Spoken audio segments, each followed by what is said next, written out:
Shalom Christ-like people, mari kita simak Warta Jemaat GKI Manyar minggu ini.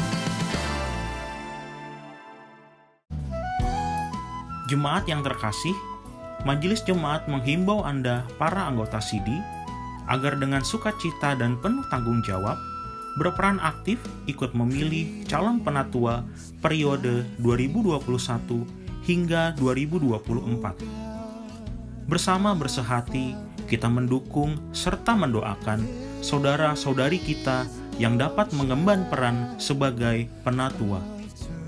Mulai 22 November hingga 20 Desember 2020, pastikan Anda memberikan sumbangsih dengan mengisi formulir pencalonan penatua melalui tautan yang tertera pada layar. Keterangan selengkapnya dapat dibaca pada iwarta. Masa depan gereja adalah tanggung jawab kita bersama. Bagi jemaat atau simpatisan GKI Manyar yang bergumul dalam proses pembiayaan pendidikan, dapat mendaftarkan diri Anda dalam program Sili Asuh. Pendaftaran gelombang keempat akan berlangsung mulai 22 sampai 29 November 2020 melalui WhatsApp atau SMS ke nomor 0821 3258 7567. Kami juga mengundang Bapak, Ibu, Saudara-saudari yang ingin berpartisipasi dalam proses pendanaan Sili Asuh.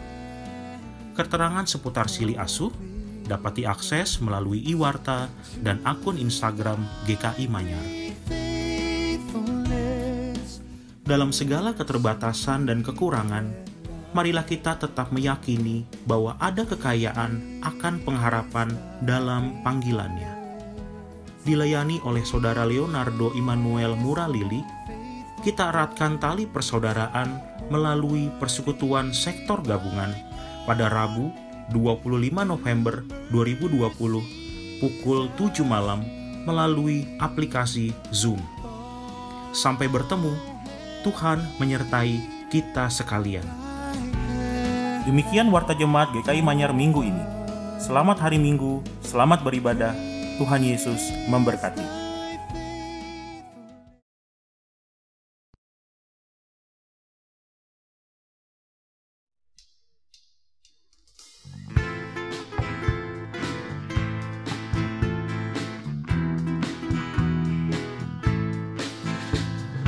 Tuhan, Engkaulah hadir di dalam hidupku, sama dengan udara ku hirup kasih-Mu.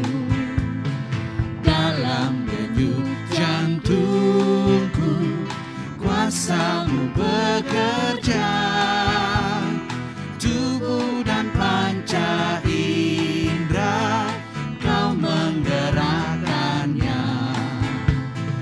Engkau yang ku kasih dalam sesamaku, Engkau yang aku puji dalam ciptaan-Mu.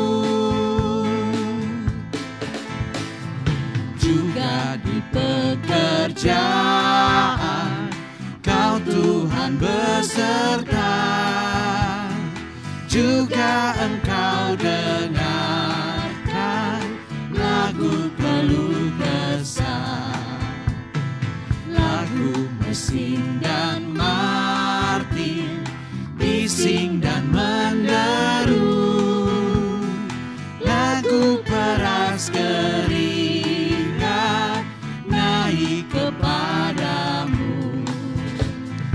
Engkau yang ku kasih dalam sesamaku, Engkau yang aku puji dalam ciptaan-Mu.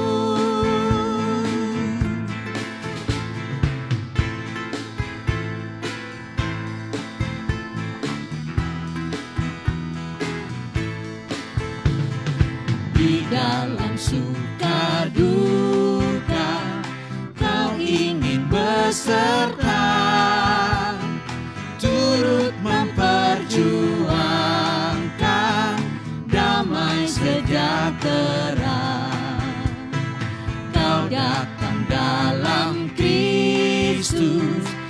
dosa dihapusnya, dalam kerajaanmu kau ubah dunia. Engkau yang aku kasihi dalam sesamaku, Engkau yang aku puji dalam ciptaanmu.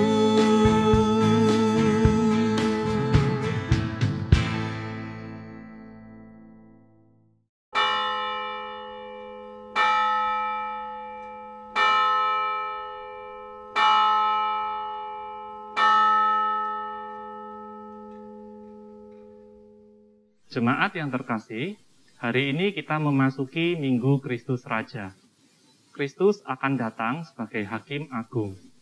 Ia datang untuk menegakkan keadilan, bukan dengan kekuatan fisik, namun dengan cinta dan kasih. Marilah kita datang kepadanya, bersorak dan memuji Dia.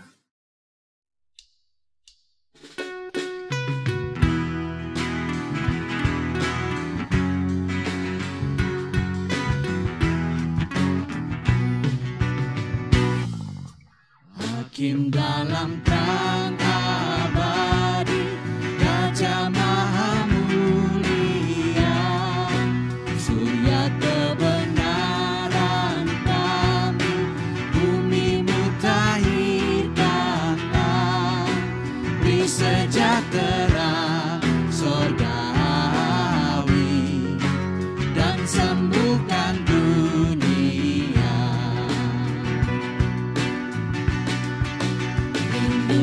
Seluruh makhluk menantikan saatmu, bumi jangan lagi takut pada kodrat yang semu. Berilah damai dan berkatmu, ganti duka dan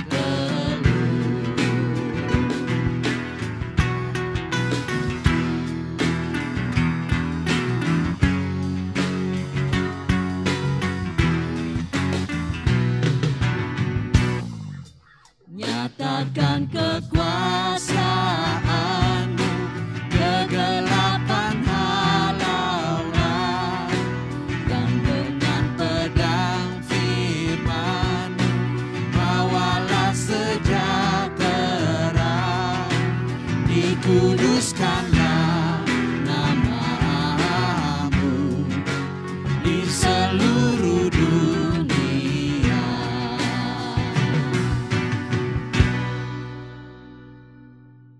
Pertolongan kita adalah dalam nama Tuhan, Sang Raja Pencipta dan Pemilik alam semesta.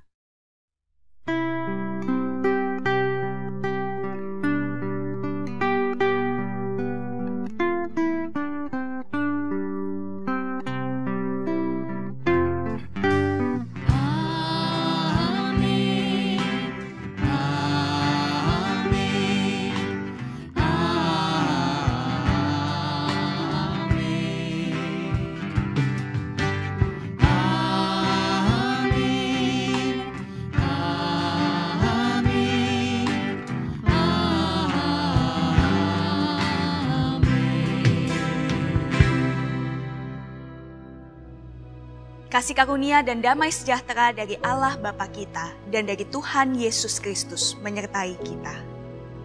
Ya, kasih dan damai-Nya beserta kita.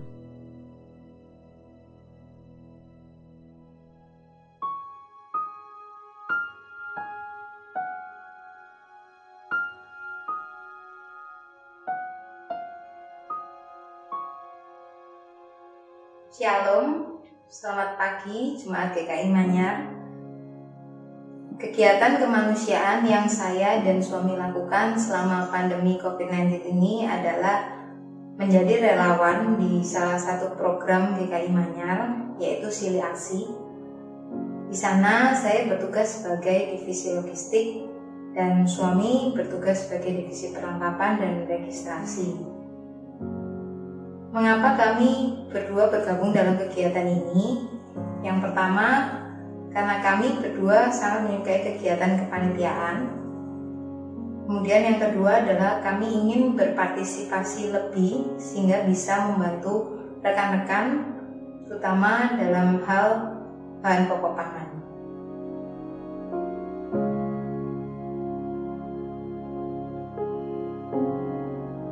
Dukanya adalah saat menghadapi peserta yang kurang taat terhadap arahan atau peraturan dari panitia. Sukanya adalah ketika melihat wajah-wajah bahagia dan menerima ucapan terima kasih dari para peserta Sili Asih. Ternyata kebahagiaan itu bisa menular. Kalau dari saya, sukanya dari kegiatan ini adalah saya menjadi lebih kenal dan akrab antar sesama panitia. Kemudian yang kedua, saya menjadi lebih teliti, terutama dalam hal opnam stok dan opnam barang, sehingga tidak hanya sekedar order barang, tetapi juga mencatatnya antara barang masuk dan barang keluar. Sedangkan dukanya adalah adanya perbedaan antara barang yang didisplay dengan data yang kita punya. Ada kelebihan, ada kekurangan, sehingga kita harus melakukan perhitungan ulang kembali.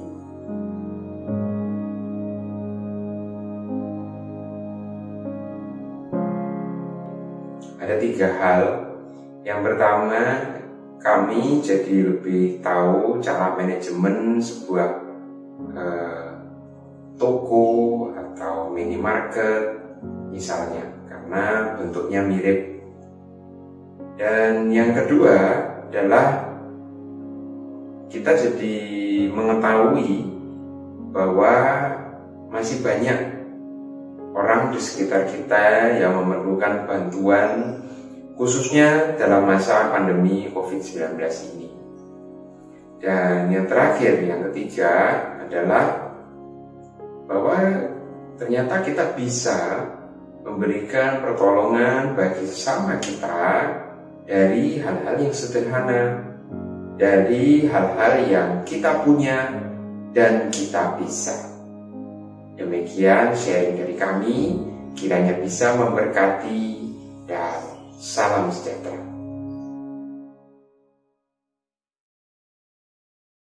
Saudara, kesederhanaan menjadi jalan yang dipilih oleh Yesus. Namun saat ini, bukankah kita kerap meremehkan kesederhanaan? Kita terjebak pada sikap hidup yang salah, sehingga lupa pada beragam hal yang kecil dan sederhana. Di hadapannya pada saat ini, marilah kita mengaku diri atas setiap dosa-dosa kita.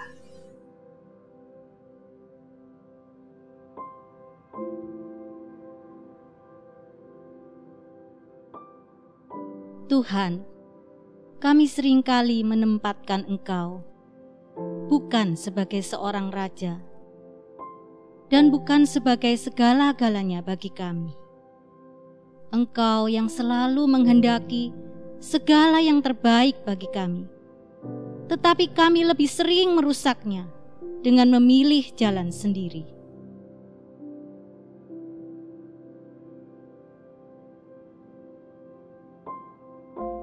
Yesus, ingatlah akan kami apabila Engkau datang sebagai Raja. Tuhan, kenyamanan membuat kami semakin tidak peduli kepada yang lain. Kami lupa apa arti kasih yang sesungguhnya, bahwa kasih adalah mata untuk melihat kesengsaraan. Kasih adalah telinga untuk mendengar penderitaan. Kasih adalah tangan yang terulur bagi orang lain. Kasih adalah kaki yang bergegas bagi yang membutuhkan.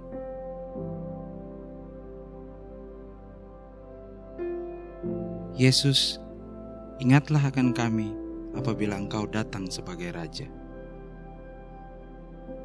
Tuhan, inilah pengakuan kami.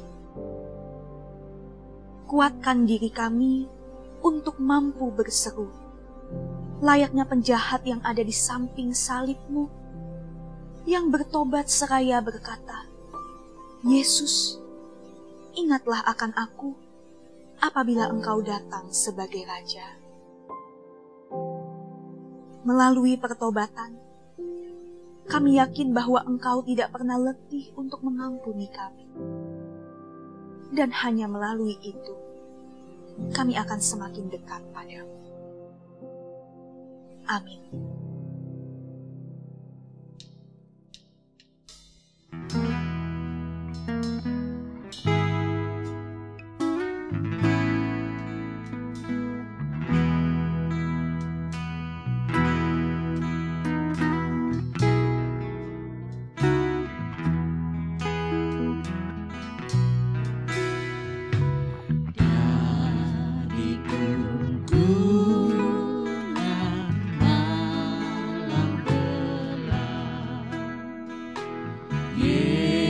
Yesus Tuhan, ku datanglah,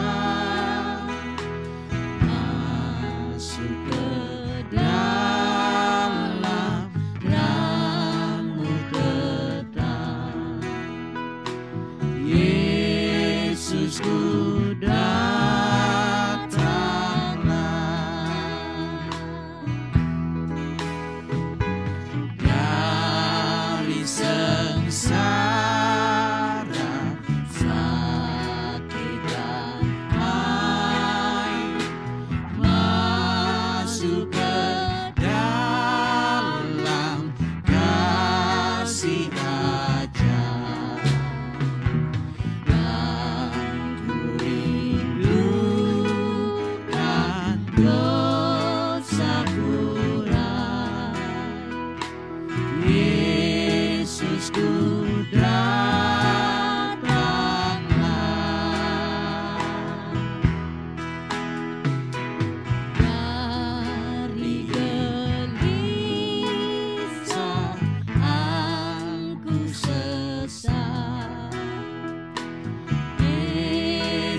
Saudara, mari bersama kita memohon bimbingan dan pertolongan Tuhan, agar kita dapat memahami dan menjadi pelaku firman-Nya. Kita berdoa. Ya Kristus Sang Raja, kami bersyukur bahwa pada saat ini, kami kembali diberikan kesempatan untuk membaca, mendengar, dan juga memahami akan firman-Mu. Ya Roh Kudus, berikanlah hikmat-Mu kepada setiap kami, agar kami tidak hanya sekedar memahami, namun juga mampu melakukan firman ini dalam kehidupan kami sehari-hari. Ketika kami mengaku bahwa Engkau adalah Raja, maka biarlah Engkau bertahta dan berkuasa sepenuhnya atas hati dan kehidupan kami. Sehingga seluruh tingkah laku dan tutur kata kami hanya digerakkan oleh firman dan kebenaran-Mu saja. Terima kasih Tuhan. Dalam Kristus Yesus kami siap mendengar firman-Mu. Amin. Injil Tuhan Yesus Kristus menurut Matius 25 ayat 31 sampai dengan 46. Apabila Anak Manusia datang dalam kemuliaannya dan semua malaikat bersama-sama dengan Dia, maka Ia akan bersemayam di atas tahta kemuliaannya. Lalu semua bangsa akan dikumpulkan di hadapannya, dan Ia akan memisahkan mereka seorang daripada seorang, sama seperti gembala memisahkan domba dari kambing. Dan Ia akan menempatkan domba-domba di sebelah kanannya, dan kambing-kambing di sebelah kirinya. Dan Raja itu akan berkata kepada mereka yang di sebelah kanannya, "Mari, hai kamu yang diberkati oleh Bapa-Ku, terimalah kerajaan yang telah disediakan bagimu sejak dunia dijadikan. Sebab ketika aku lapar, kamu memberi aku makan. Ketika aku haus, kamu memberi aku minum. Ketika aku seorang asing, kamu memberi aku tumpangan. Ketika aku telanjang, kamu memberi aku pakaian. Ketika aku sakit, kamu melawat aku. Ketika aku di dalam penjara, kamu mengunjungi aku." Maka orang-orang benar itu akan menjawab Dia, katanya, "Tuhan, bila manakah kami melihat Engkau lapar, dan kami memberi Engkau makan, atau haus, dan kami memberi Engkau minum? Bila manakah kami melihat Engkau sebagai orang asing, dan kami memberi Engkau tumpangan, atau telanjang, dan kami memberi Engkau pakaian? Bila manakah kami melihat Engkau sakit, atau dalam penjara, dan kami mengunjungi Engkau?" Dan Raja itu akan menjawab mereka, "Aku berkata kepadamu, sesungguhnya segala sesuatu yang kamu lakukan untuk salah seorang dari saudaraku yang paling hina ini, kamu telah melakukannya untuk aku." Dan Ia akan berkata juga kepada mereka yang di sebelah kirinya, "Enyahlah dari hadapanku, hai kamu orang-orang terkutuk, enyahlah ke dalam api yang kekal yang telah sedia untuk iblis dan malaikat-malaikatnya. Sebab ketika aku lapar, kamu tidak memberi aku makan. Ketika aku haus, kamu tidak memberi aku minum.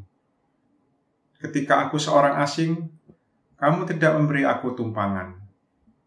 Ketika aku telanjang, kamu tidak memberi aku pakaian. Ketika aku sakit dan dalam penjara, kamu tidak melawat aku." Lalu mereka pun akan menjawab Dia, katanya, "Tuhan, bila manakah kami melihat Engkau lapar, atau haus, atau sebagai orang asing, atau telanjang, atau sakit, atau dalam penjara, dan kami tidak melayani Engkau?" Maka Ia akan menjawab mereka, "Aku berkata kepadamu, sesungguhnya segala sesuatu yang tidak kamu lakukan untuk salah seorang dari yang paling hina ini, kamu tidak melakukannya juga untuk aku." Dan mereka ini akan masuk ke tempat siksaan yang kekal, tetapi orang benar ke dalam hidup yang kekal. Demikianlah Injil Tuhan Yesus Kristus. Berbahagialah setiap orang yang mendengar firman Allah, yang memeliharanya dengan setia dan melakukannya dalam kehidupan. Haleluya.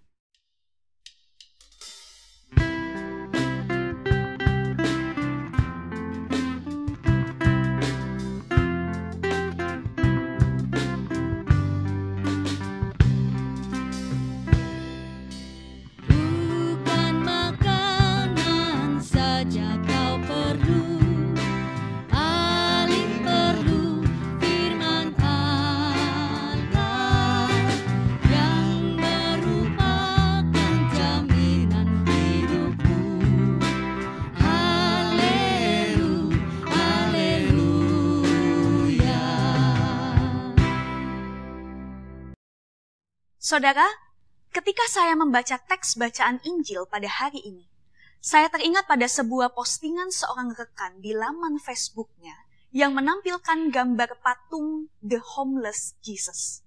Atau kalau diterjemahkan berarti Yesus Sang Tunawisma. Saudara dapat melihat gambar patung ini di layar masing-masing. Nah, patung yang sempat memicu kontroversi dan ditolak oleh beberapa gereja ini dibuat oleh seniman asal Kanada bernama Timothy Schmaltz.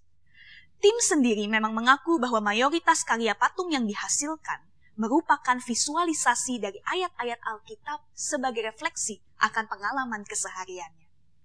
Itulah mengapa pembuatan patung The Homeless Jesus ini juga memiliki kisah tersendiri, saudara. Jadi satu kali pada saat tim sedang berjalan-jalan di pusat kota Toronto, ia melihat seorang tunawisma yang sedang tidur sambil berselimut pada bangku taman pinggir jalan. Nah, hal yang sangat mengganggu bagi tim adalah ketika ada banyak orang yang berlalu lalang melewati jalan itu, tapi tidak ada satupun di antara mereka yang menaruh perhatian pada sang tunawisma ini. Dan pengalaman ini juga membuat dia mengingat salah satu ayat yang menjadi bacaan Injil kita hari ini.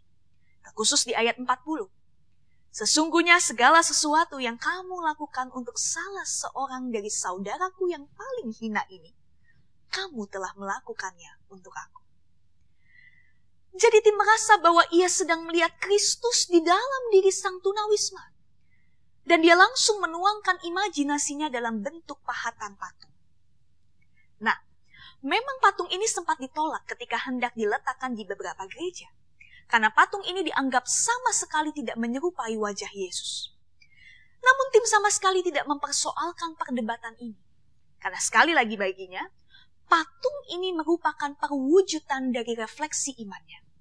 Dan ia berharap bahwa ketika orang melihat patung tersebut, mereka dapat tergerak untuk menaruh perhatian dan kepedulian bagi mereka yang terabaikan. Karena dengan demikian, mereka sedang melakukan sesuatu untuk Yesus. Sebagaimana yang dituliskan dalam bacaan Injil kita pada hari ini. Nah saudara, pada minggu ini, kita bersama merayakan Minggu Kristus Raja. Sebelum minggu depan, kita akan bersama memasuki masa Advent. Wah, gak kerasa ya saudara, kita akan memasuki penghujung tahun 2020 dan akan kembali merayakan Natal. Nah itulah mengapa dalam bacaan Injil kita terkhusus pada ayat 34 dan 40, di sana dituliskan bahwa Kristus sang anak manusia juga sekaligus merupakan sang raja. Dan dia juga merupakan sang hakim agung yang akan menentukan siapakah orang-orang yang mendapat bagian dalam kerajaannya. Namun bukankah menarik saudara, ketika Kristus sang raja agung tidak memilih untuk mengidentikan dirinya dengan para pembesar atau orang-orang hebat pada masa itu. Meskipun sebenarnya kita tahu bahwa Yesus jauh lebih agung dan mulia dibandingkan dengan semua orang yang pernah dan akan hidup di muka bumi ini. Tapi justru dengan tegas Yesus mengatakan bahwa apa yang kamu lakukan untuk salah seorang dari saudaraku yang paling hina, kamu telah melakukannya untuk aku. Yang itu berarti, Yesus secara sadar mengidentifikasikan dirinya sebagai seorang yang paling hina. Saudara, dalam bahasa Yunani, bahasa asli Perjanjian Baru, kata hina ini diterjemahkan sebagai elakistos, Ya, secara harafiah berarti yang paling kecil, yang paling terakhir, bahkan yang kerap kali terlupakan karena memiliki status sosial dan ekonomi yang rendah. Namun inilah Kristus Sang Raja Agung, saudara. Dia yang menempatkan dirinya sebagai yang terkecil, dia yang menempatkan dirinya sebagai yang terlupakan, bahkan tersingkirkan. Dan bukankah Yesus sendiri dalam perjalanan pelayanannya memang mengalami semua itu? Coba kita ingat. Yesus pernah mengalami kelaparan dan kehausan di padang gurun setelah ia berpuasa selama 40 hari. Yesus sering kali menjadi orang asing karena ia terus berpindah-pindah tempat pelayanan. Yesus bahkan mengalami ketelanjangan dan kesakitan yang amat menyiksa melalui kematian dengan cara yang paling hina di kala itu. Dan Yesus juga mengalami keterasingan di atas kayu salib ketika semua orang mencaci maki dirinya. Saudara, mengapa Yesus rela untuk mengalami semua itu? Tentulah karena cinta kasih dan kepedulian yang begitu besar bagi kita umat manusia. Itulah yang membuat dia rela untuk memberikan hidupnya kepada kita. Dan itulah mengapa saudara kalau kita lihat dalam bacaan Injil hari ini, Sang Raja Agung memberikan penghakimannya dengan ukuran yang tidak lazim kalau dilihat dari sudut pandang dunia. Saudara, kalau dunia ini seringkali memandang dan menghakimi atau menghargai seseorang berdasarkan pada materi yang didapat, berdasar pada prestasi yang diraih, identitas sosial yang dimiliki, tapi Yesus menilai dan menghakimi seseorang justru berdasarkan pada pelayanan kasih yang diwujudkan kepada sesama, pada kesediaan untuk berbagi, bahkan memberikan apa yang ada dari dalam diri kita, sebagaimana yang juga Yesus telah lakukan. Kita bisa melihat saudara secara lebih rinci dalam ayat 35-39. Mereka yang berada di sebelah kanan Sang Raja, mereka yang menerima bagian dalam kerajaan Allah atau disebut sebagai kawanan para domba, adalah mereka yang apa? Mereka yang memberi makan bagi yang lapar, memberi tumpangan kepada orang asing, memberi pakaian kepada orang telanjang, menjenguk orang yang sakit, mengunjungi orang yang terpenjara. Sedangkan mereka yang berada di sisi kiri atau kawanan kambing adalah sebaliknya, kan? Mereka yang tidak memberi makan bagi yang lapar, tidak memberi minum kepada yang haus, dan lain sebagainya. Maka bukankah sangat jelas, saudara, bahwa domba adalah gambaran manusia yang melakukan kehendak Allah. Mereka yang merawat sesama manusia dengan kasih dan kepedulian. Sedangkan kambing adalah gambaran dari manusia yang cenderung egosentris dan enggan untuk merawat hidup sesama manusia. Nah, sebetulnya kalau kita cermati, saudara, mereka yang disebut sebagai kawanan kambing ini belum tentu loh melakukan kekerasan dan kejahatan pada orang-orang yang lapar, pada mereka yang haus, yang dipenjara, dan lain sebagainya. Yesus kan hanya mengatakan di situ bahwa mereka tidak memberi makan, mereka tidak memberi minum. Yesus kan tidak mengatakan, saudara, bahwa oh kamu ini memukuli orang yang lapar, oh kamu ini membunuh orang yang haus, dan lain sebagainya. Nah, akan tetapi, justru disinilah kita melihat, saudara, satu hal yang penting buat kita. Bahwa di mata Yesus Sang Raja Agung, pengabaian dan ketidakpedulian ini merupakan hal yang sangat serius. Saudara, seorang novelis dan filsuf asal Romania bernama Elie Wiesel, dia pernah menuliskan sebuah kata-kata bijak demikian. The opposite of love is not hate, it's indifference. The opposite of life is not death, it's indifference. Terjemahannya, saudara, lawan dari kasih bukanlah kebencian, tetapi pengabaian. Lawan dari kehidupan itu bukan kematian, tapi pengabaian. Nah, apa yang ingin disampaikan oleh Wiesel, saudara? Bahwa pengabaian dan ketidakpedulian terhadap sesama itu sangat destruktif dan menghancurkan. Dan itulah mengapa dia dipertentangkan dengan cinta bahkan kehidupan itu sendiri. Saudara, ada begitu banyak orang yang mempertanyakan makna kasih karena merasa tidak ada yang menghargai dan tidak ada yang mempedulikan. Ada begitu banyak orang yang secara fisik masih diberi nafas kehidupan, masih hidup sehat walafiat, tapi sebetulnya dia merasa diri sudah mati. Kenapa? Karena dia merasa terasing dan diabaikan. Nah, itulah mengapa juga saudara, sebuah penelitian menarik yang dilakukan oleh Barna Group dan World Vision International mengemukakan bahwa generasi muda saat ini, yaitu mereka yang berusia 18 sampai 35 tahun, ya saya termasuk di dalamnya, kami ini disebut sebagai generasi yang connected but alone. Terhubung tapi tetap merasa sendiri. Nah, ini apa maksudnya? Saudara, kalau kita lihat pada realitanya begitu ya, kita ini kan tetap bisa terkoneksi dengan banyak orang. Nggak hanya orang-orang di sekitar kita, tapi juga mereka yang tinggal jauh dari kita secara jarak, bahkan juga ada perbedaan waktu melalui apa? Melalui internet. Apalagi di masa pandemi ini gitu ya, pasti kita semakin menyadari betapa pentingnya koneksi internet untuk melakukan berbagai macam hal, yang salah satunya adalah komunikasi. Nah, tapi justru fakta lain yang ditemukan saudara, bahwa ternyata hanya 33% generasi muda yang merasa dipedulikan dan dikasihi. Catat saudara, 33% saja. Lalu bagaimana dengan yang lain? 67% lainnya mengalami kesepian, keterasingan, dan juga pengabaian. Nah, jadi saudara, rasa sepi, diabaikan, terasing, itu bisa dialami oleh siapapun. Tidak hanya para lansia yang tentu sangat merindukan perjumpaan secara fisik dengan rekan-rekan seusianya. Karena mungkin tidak semua terbiasa menggunakan teknologi komunikasi begitu ya. Tapi fakta juga menunjukkan bahwa kesepian dan pengabaian ini juga dialami oleh orang-orang dewasa dan kaum muda. Bahkan mungkin juga anak-anak. Nah, disinilah kita menemukan sebuah realita, saudara.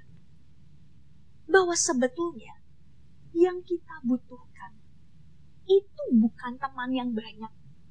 Bukan relasi yang didasari pada kuantitas. Tapi apa yang kita butuhkan? Kita butuh relasi yang berkualitas dan otentik. Seperti apa sih saudara relasi yang otentik dan berkualitas? Relasi yang berkualitas dan otentik adalah sebuah relasi yang menciptakan perasaan saling memiliki, rasa aman, merasa dilindungi, dihargai, dikasihi, dipedulikan, dimanusiakan, diberdayakan, didengarkan, dan menjadi satu sarana di mana kita bisa bertumbuh menjadi pribadi yang lebih baik. Dan bukankah hal ini yang Yesus lakukan di sepanjang pelayanannya?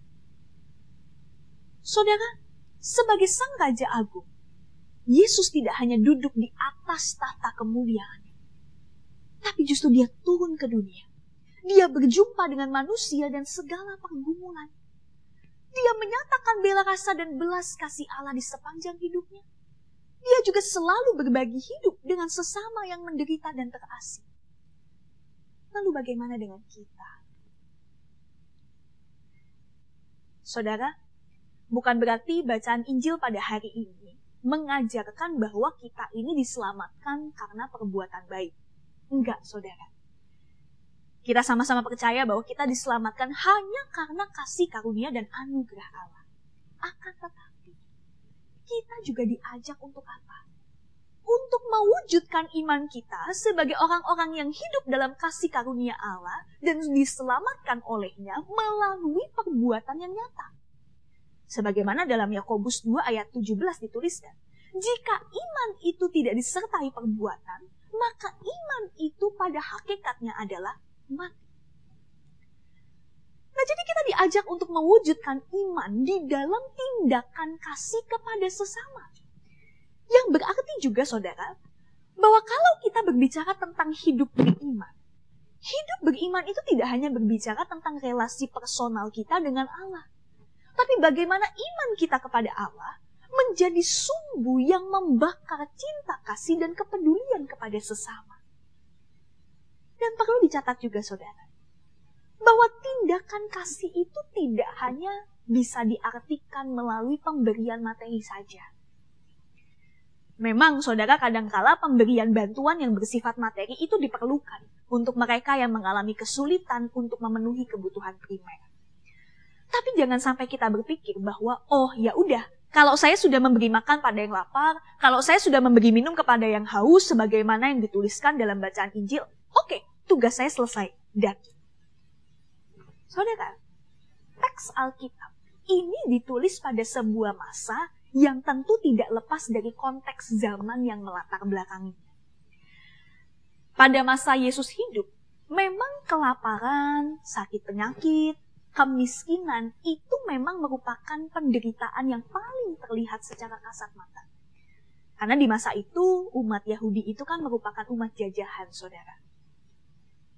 Tapi coba deh kita lihat pada saat ini.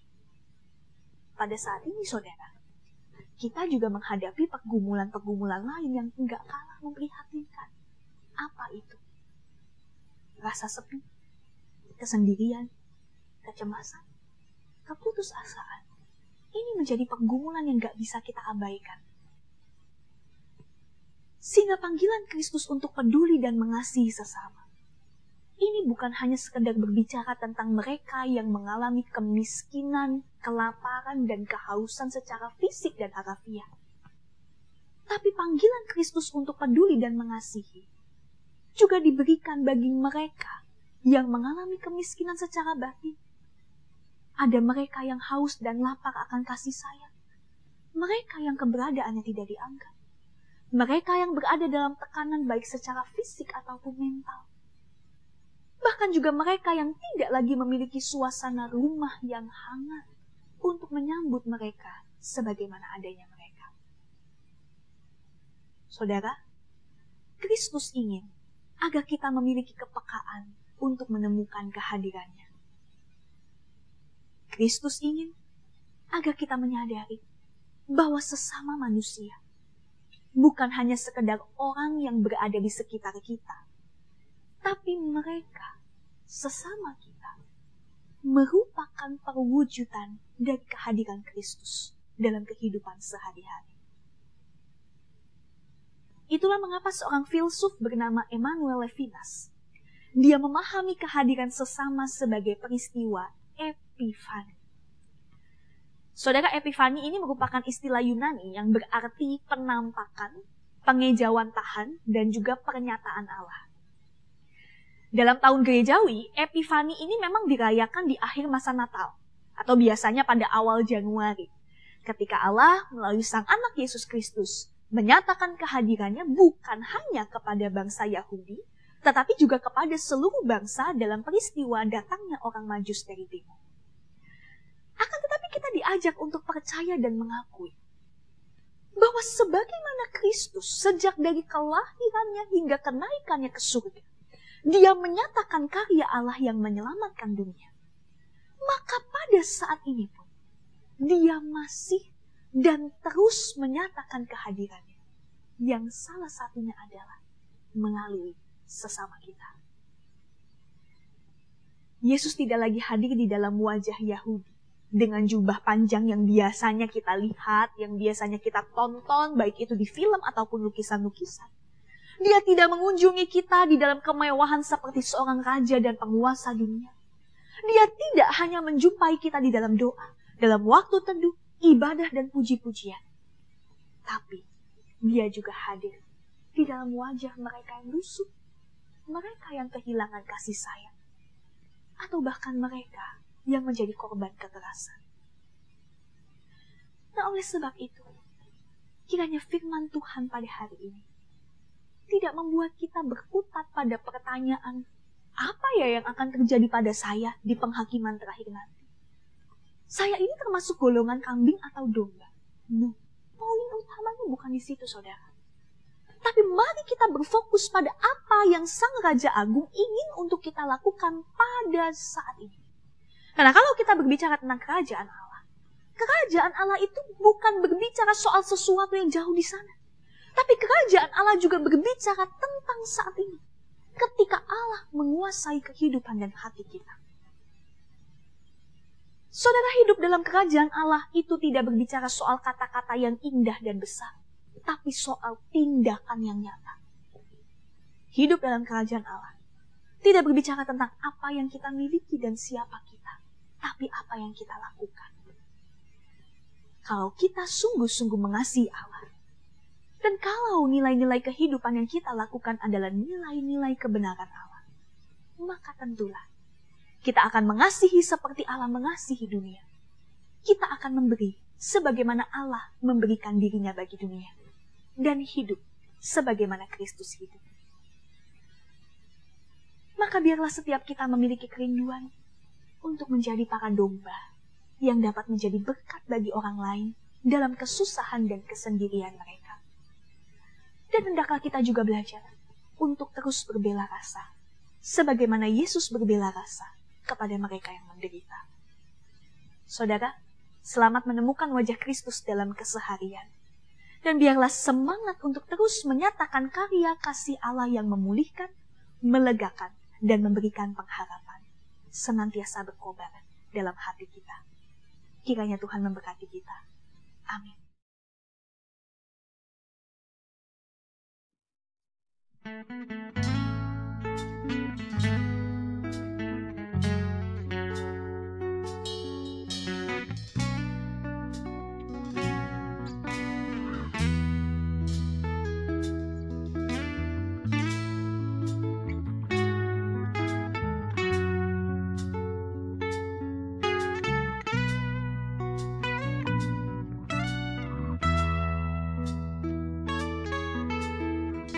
Berikan ku hati seperti hatimu, hati yang mengasihi, jiwa yang terhilang. Berikan ku mata seperti matamu, memandang jiwa yang dalam gelap. Ku mau berada dalam rencananya dan melakukan perbuatannya yang besar, memulihkan hati yang terluka, menjadi rumah bagi mereka yang lelah, membagi hidupnya milik kita bersama. Jadikan hatiku seperti hatimu, Bapa.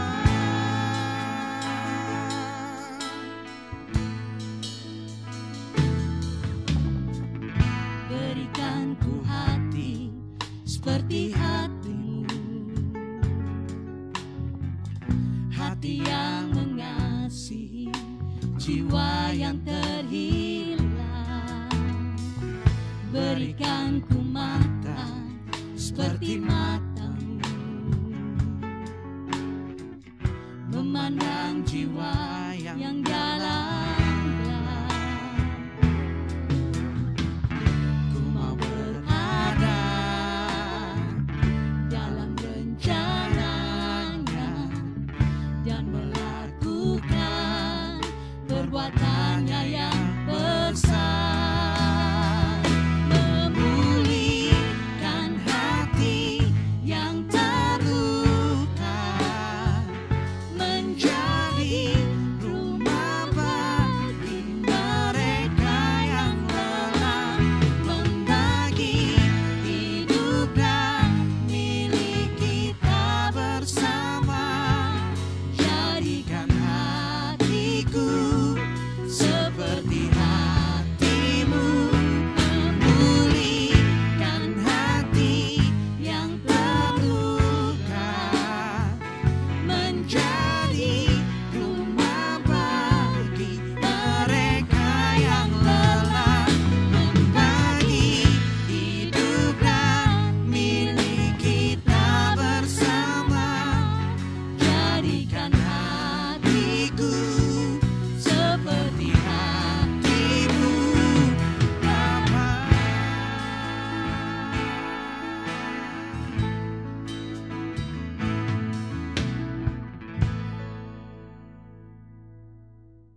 Marilah kita mengingat pengakuan pada baptisan kita bersama dengan umat Allah di masa lalu, masa kini, dan masa depan, menurut pengakuan iman rasuli. Aku percaya kepada Allah, Bapa yang Maha Kuasa, Khalik langit dan bumi, dan kepada Yesus Kristus, anaknya yang tunggal Tuhan kita, yang dikandung dari Roh Kudus, lahir dari anak darah Maria, yang menderita sengsara di bawah pemerintahan Pontius Pilatus, disalibkan, mati dan dikuburkan, turun ke dalam kerajaan maut. Pada hari yang ketiga, bangkit pula dari antara orang mati, naik ke surga, duduk di sebelah kanan Allah, Bapa yang Maha Kuasa. Dan dari sana ia akan datang untuk menghakimi orang yang hidup dan yang mati. Aku percaya kepada Roh Kudus, gereja yang kudus dan am, persekutuan orang kudus, pengampunan dosa, kebangkitan orang mati, dan hidup yang kekal. Amin. Saudara, mari bersama kita menaikkan pokok-pokok doa kita di dalam doa syafaat. Kita berdoa.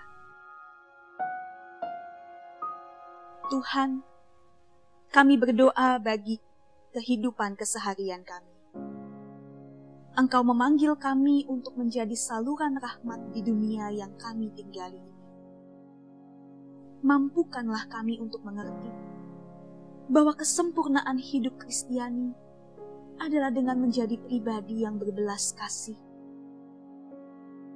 Terkhusus kepada mereka di sekitar kami yang bergumul dalam ketidakpastian, kecemasan, kesedihan, dan penderitaan.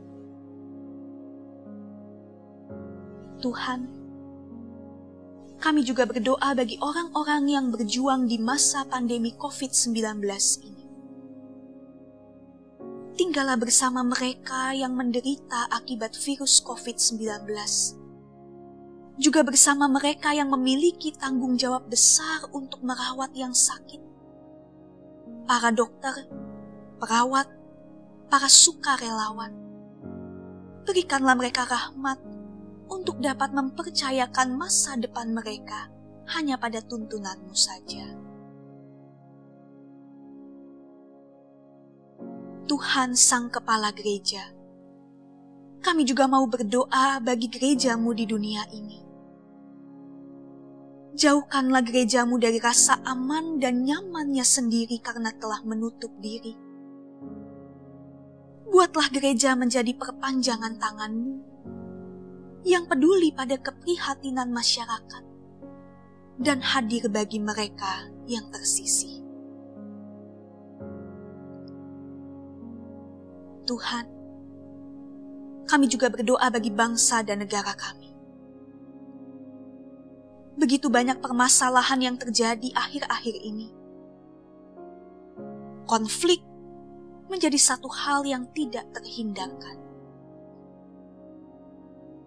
Kami berdoa Tuhan, agar damai-Mu terwujud di negeri ini, melalui para pemimpin yang dengan tepat menjalankan kekuasaannya.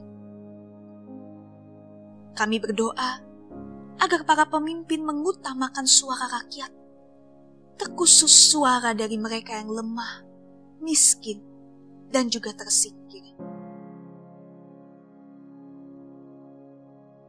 Ya Tuhan, kami juga berdoa bagi persiapan masa raya Natal. Minggu depan, kami bersama akan memasuki masa Advent.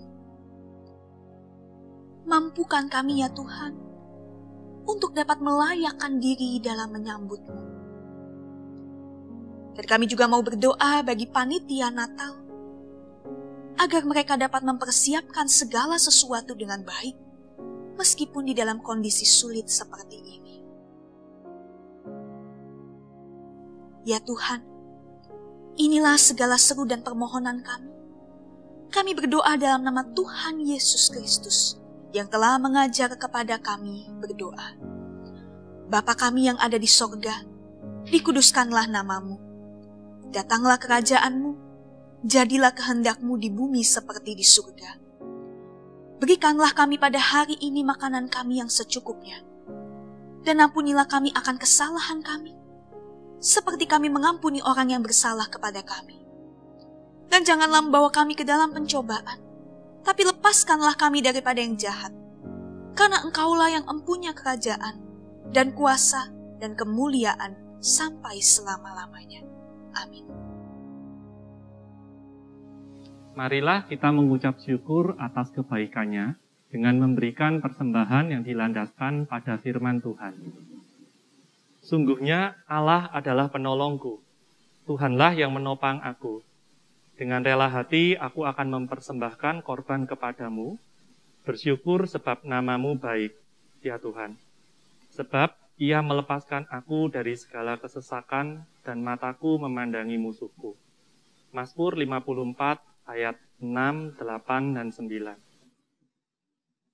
Umat dapat memberikan persembahan melalui transfer ke rekening bank GKI Manyar yang tertera di layar, atau melalui pemindahan, scan QR Code GKI Manyar, atau mengumpulkan persembahan dalam amplop dan dibawa pada saat kita dapat beribadah kembali di gedung gereja.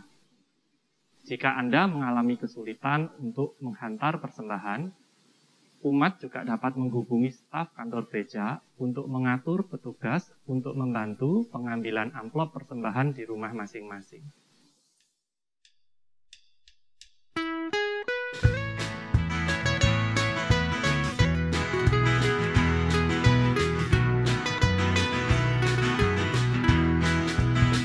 Gembala baik bersuling dan merdu, membimbing aku pada air tenang, dan memberikan aku berteduh di padang rumput hijau berkenan.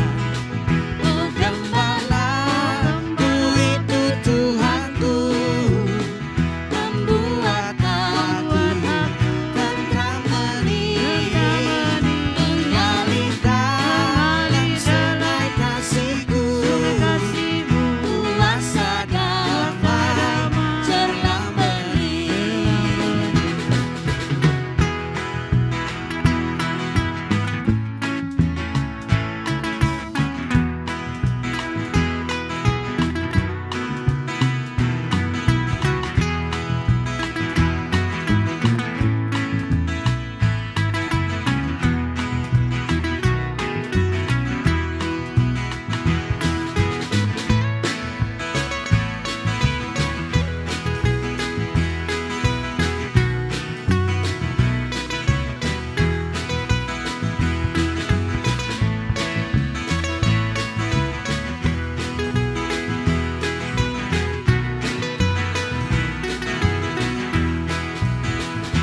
Jalan mau kelam sekalipun, ku tidak takut pada seteru, sebab gembala adalah teman dan juru selamat bagi diriku. Oh gembalaku itu Tuhanku, membuat aku tentram hening, mengalir dalam selai kasih-Ku, kuasa damai cerlah bening.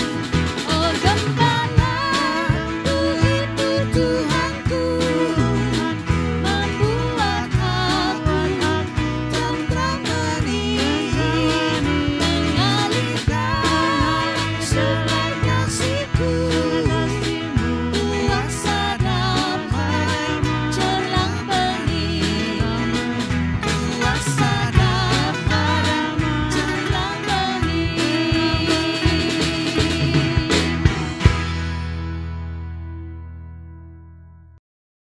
Mari kita antar persembahan kita di dalam doa. Tuhan Allah Bapa kami yang bertahta di dalam kerajaan surga, kami mengucap syukur untuk kesempatan pada saat ini kami boleh membawa persembahan kami dalam bentuk sedikit materi di hadapan-Mu. Tuhan, Engkau yang kiranya mengkuduskan dan melayakkan persembahan ini, sehingga persembahan ini boleh menjadi berkenan di hadapan-Mu. Kami rindu berdoa juga untuk setiap pengelola-pengelola persembahan ini, Biarlah Engkau berikan hikmat dan takut akan Engkau untuk boleh mengelola persembahan ini seturut dengan kehendak-Mu. Di dalam nama Tuhan Yesus, kami mau berdoa dan mengucap syukur. Amin. Di dalam orang-orang kecil dan tersisih, Sang Raja telah menempatkan kemuliaan dirinya. Maka pergilah dan nyatakanlah juga kemuliaan itu. Di dalam kesederhanaan, kami menemukan kemuliaan. Kami berusaha untuk menyatakan kemuliaan itu dalam perkataan dan perbuatan, kapanpun dan dimanapun kami berada.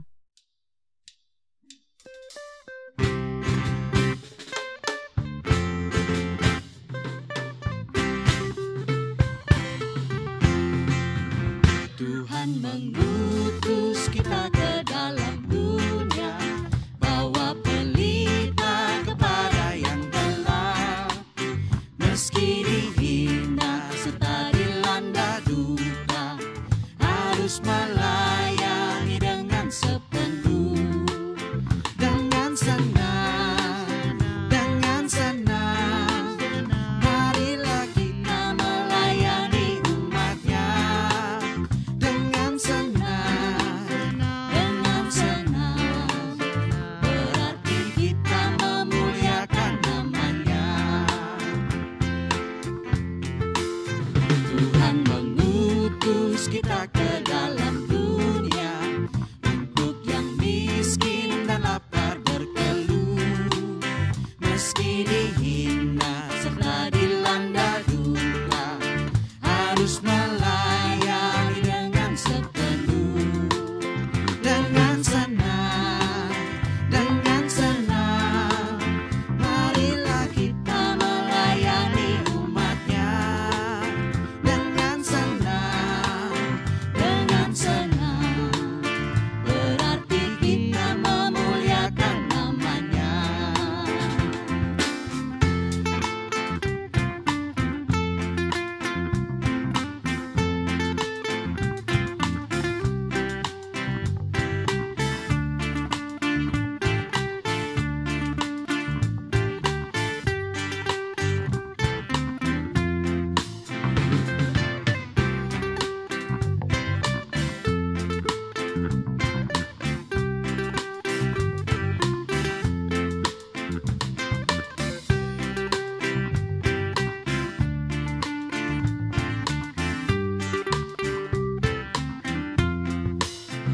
Tuhan mengutus kita ke dalam dunia, untuk melawat orang terbelenggu.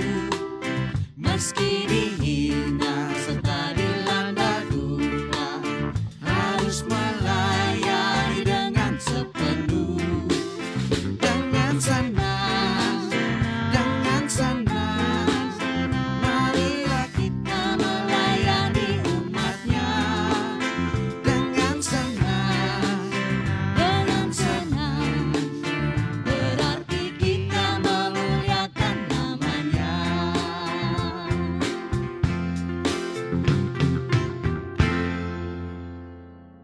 Tuhan memberkati dan melindungi kita melalui dunia yang kita hidupi dan tinggali, melalui kerabat dan sahabat di sekeliling kita.